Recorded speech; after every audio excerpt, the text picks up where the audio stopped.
Exercise number 4 of 700 book. This exercise recorded by Muhammad Faisal Nazeer, stenographer. 2 seconds. I did not know the blacks very well as a family, but I had run up against them in the street from time to time, full stop. They lived in a large old house just off the high street, full stop. The house was too large for their requirements, and it was difficult to keep warm in winter, full stop. The bedrooms were too big, and when the weather was cold, people trying to find comfort in the sitting room might just as well have been in the street outside for all the warmth they received from the coals burning in the little fireplace, full stop, para. But the blacks did not move into a smaller and newer house, full stop. It did not come into their heads to do so, full stop. The old house had always been their home, full stop. Father and mother had lived there from the first day of their married life, and the two children had spent all their days there, full stop. There they were, and there they were likely to be in the years to come, full stop. Modern and new houses were short in the days that followed the war, and Black himself found the situation of the old place very satisfactory because he ran an office in the high street and he could walk to or from his work in a matter of 5 minutes, full stop.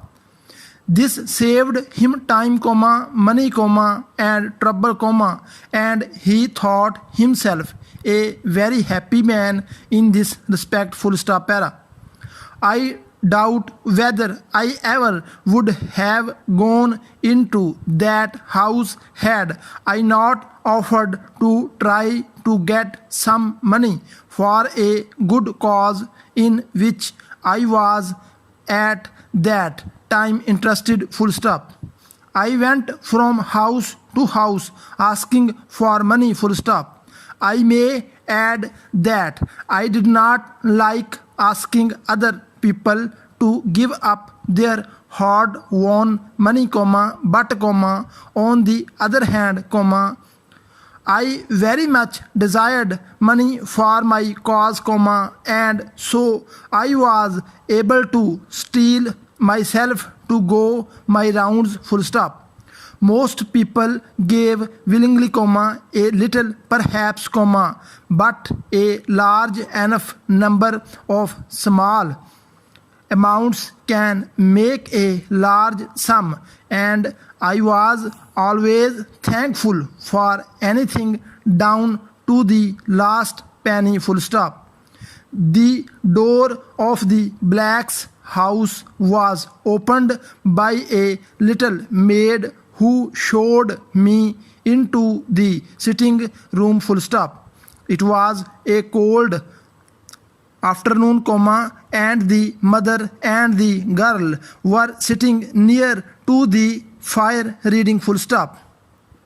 My surprise must have shown itself on my face, full stop.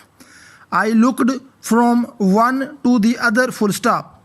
The mother must have married quite young, for she was clearly under 40 while the girl was about 17, full stop. What surprised me was that the two faces looked just the same, full stop. Not a line showed on the mother's face, and her eyes, so clear and blue, were no less beautiful than those of the girl, full stop. The faces were small and perfect in form, full stop. Never had I before seen such a remarkable likeness between two people of such different age, full stop. Yet there was a difference, comma, and what a difference it was, exclamation mark. Done high up on the girl's head, comma, above those blue eyes was a wonderful mass of red gold, full stop. Where were the modern painters, comma, I asked myself, comma, waiting to paint this red gold loveliness for future people to look at, question mark. Such a wonderful thing should be seen by all the world, full stop. It was not enough for it to be kept here, comma, not known, comma, not loved, comma, except by her own family, full stop. How long, comma, I asked myself, comma, could such color last, question mark. It seemed to burn, comma, and I had the feeling that it would burn itself out, full stop, para. I turned my eyes back to the mother, comma, with her perfect face, full stop. Done high up on her head in the same way was a mass of white, full stop. I looked, comma, and not one touch of color could I see, full stop. My face must have expressed only too clearly my thoughts, comma, for the mother turned to me and said, yes, comma, it is very beautiful, full stop. I was just like that once, comma, and look at me now, exclamation mark. All the women in our family are white before they are 30, full stop. This passage recorded by Muhammad Faisal Nazeer, stenographer.